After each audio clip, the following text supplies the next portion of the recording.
Hi, I'm Dave. Welcome to Dave Takes It On.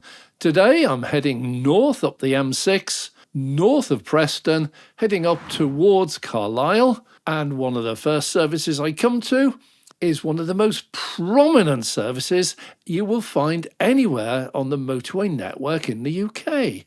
As you approach it, there's a 65-foot tower, that's 20 metres, dominating the motorway. And it is doing exactly what it intended to do. It was there to dominate. Well, the history goes back to the early 60s. This is when the motorway was new and they were just starting to build new motorway service stations. They were a new invention. And they fought for competition. They fought to get the business. And one of the things they were not allowed to do was to advertise.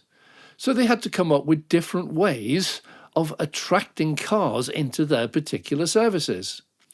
Now, further south at Charnock Richards, they did this by building a bridge over the motorway, and that was an advert in itself, telling you that this was a motorway services.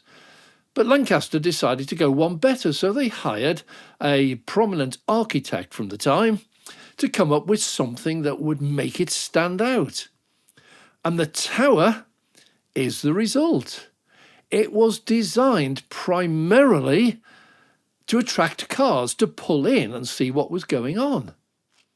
And when you got there, it got even more interesting because inside it were two large lifts, which were designed to take people from the ground floor up to the first floor. And to my knowledge, this is the only motorway services with that sort of design. However, didn't work. Not enough people used it. The lifts fell into disrepair. They're still there to this day, but the buttons have been removed, and users are now required to walk up and down the staircase. But the tower still remains. So as we pull into Lancaster services, the tower is absolutely dominant, and the services, they look like a typical 60s services. They are not modernised.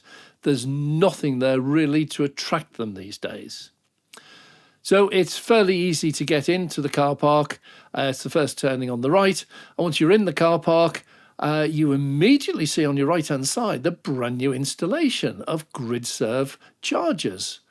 There are 6 350 kilowatt chargers.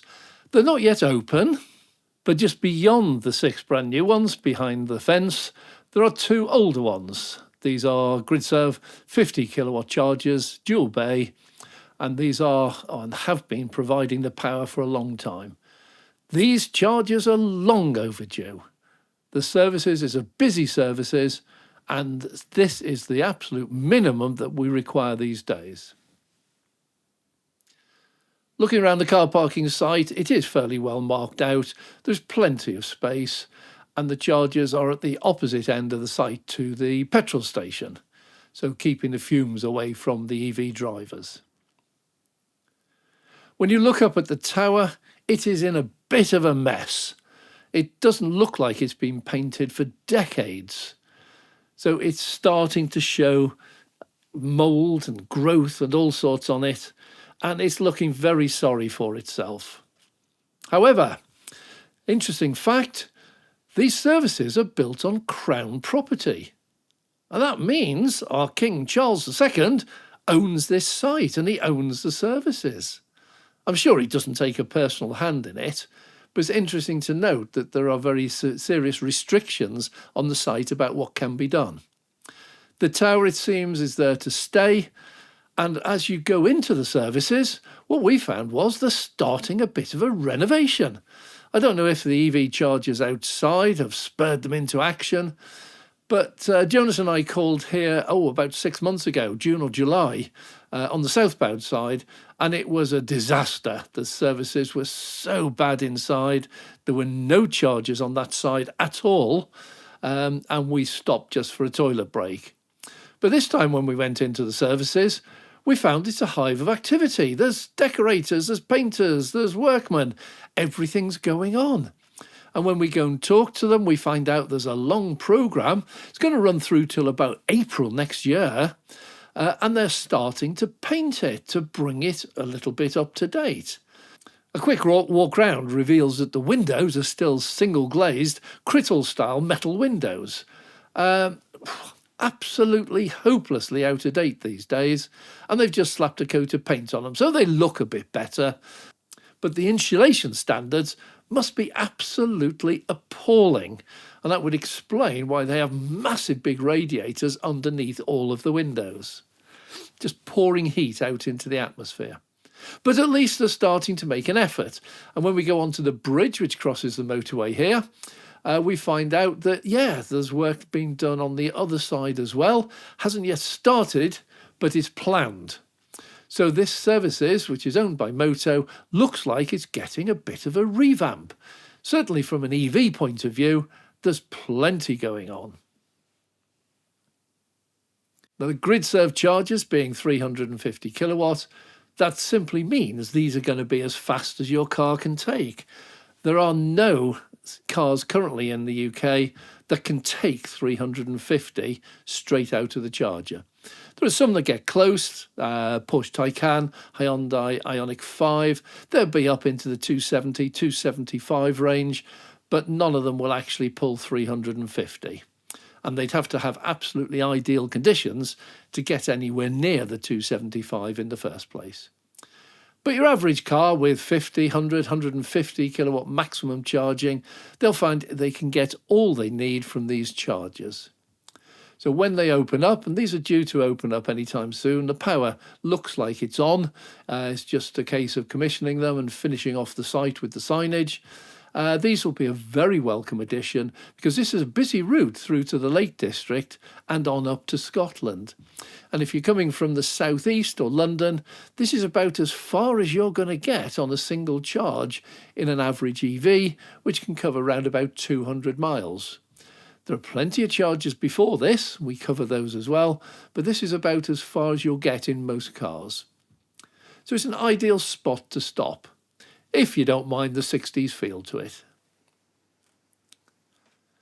So for services inside, you have your customary Costa, you have a Burger King, KFC, you have a WH Smith shop, and you have a Greggs. So it's fairly standard fare. The interior on the northbound is definitely a step up from that on the southbound, which, as I said, has not yet been started.